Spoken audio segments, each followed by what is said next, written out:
2096 में किस छोटी से छोटी संख्या का भाग दे कि भागफल पूर्ण घन बन जाए।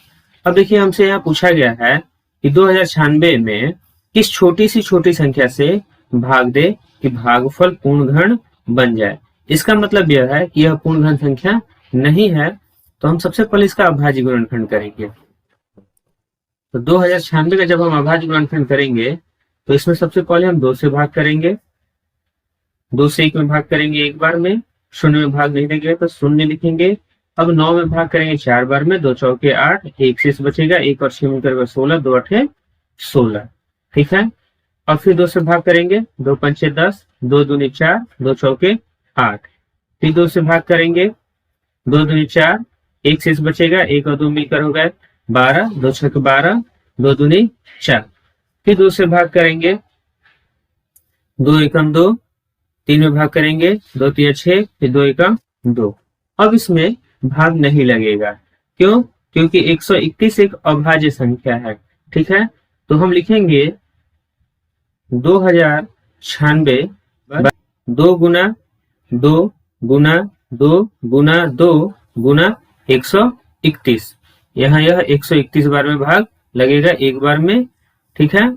अब देखिए जब हमने 2096 का अभाज्य गुणनखंड किया तो यहाँ 2 का त्रिक बन रहा है, परंतु 2 और 131 का त्रिक नहीं बन रहा है, मतलब 3 3 का समूह नहीं है।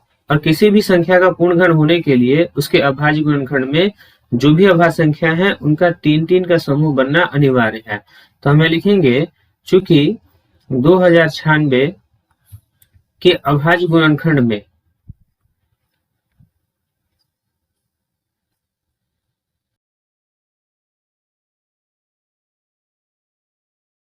दो गुना 131 का त्रिक नहीं है, ठीक है।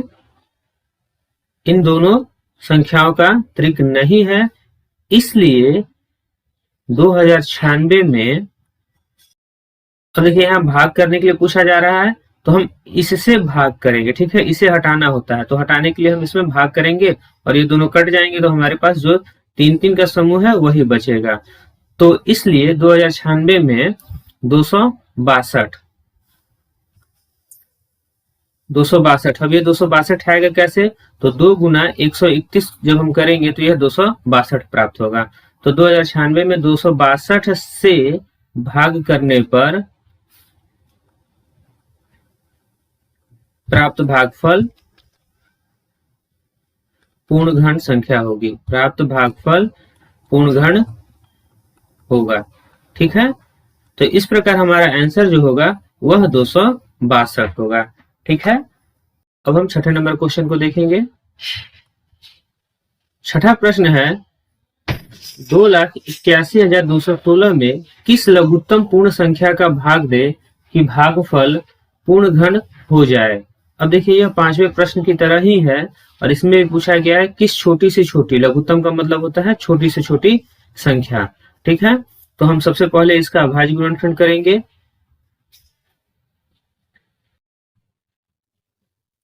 इकाई के स्थान पर 2 है, 6 है, तो इसमें 2 से भाग लगेगा, तो सबसे पहले हम 2 से भाग करेंगे, 2 एकम 2, 2 चौके 8। अब देखिए 1 में भाग नहीं लगेगा तो 0 लिखेंगे, और फिर 2 छक 12, फिर 1 में भाग नहीं लगेगा तो 0 लिखेंगे, और 2 8 16, ठीक है। फिर 2 से भाग करेंगे, 2 7 14, 0, 2 3 6, 0, 2 चौके 8।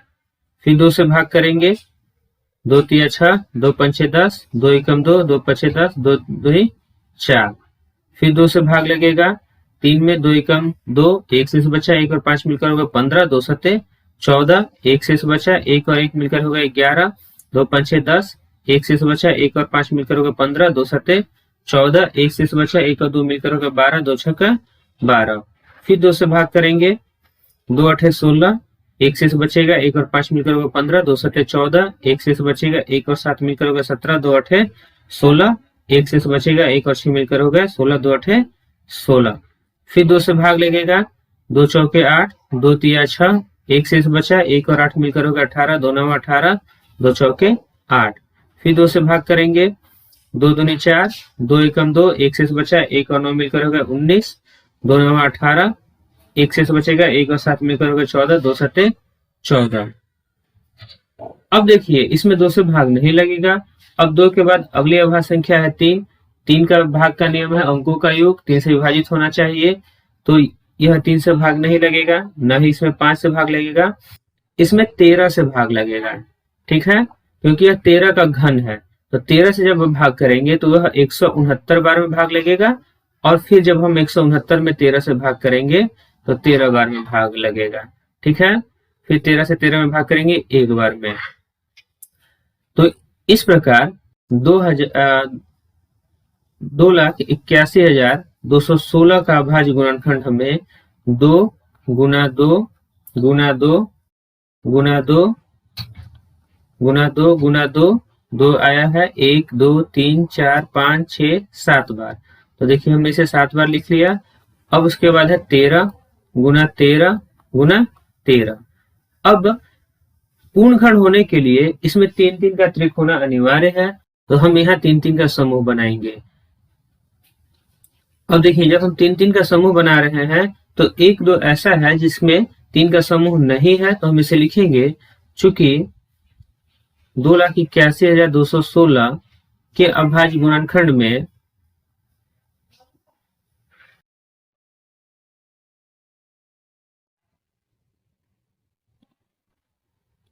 2 का त्रिक नहीं है। ठीक है, 2 में 3 का समूह नहीं है, इसलिए 2,81,216 में 2 से भाग करने पर प्राप्त संख्या पूर्णघन होगा। ठीक है, तो इस प्रकार हमारा आंसर जो होगा वह 2 होगा। ठीक है।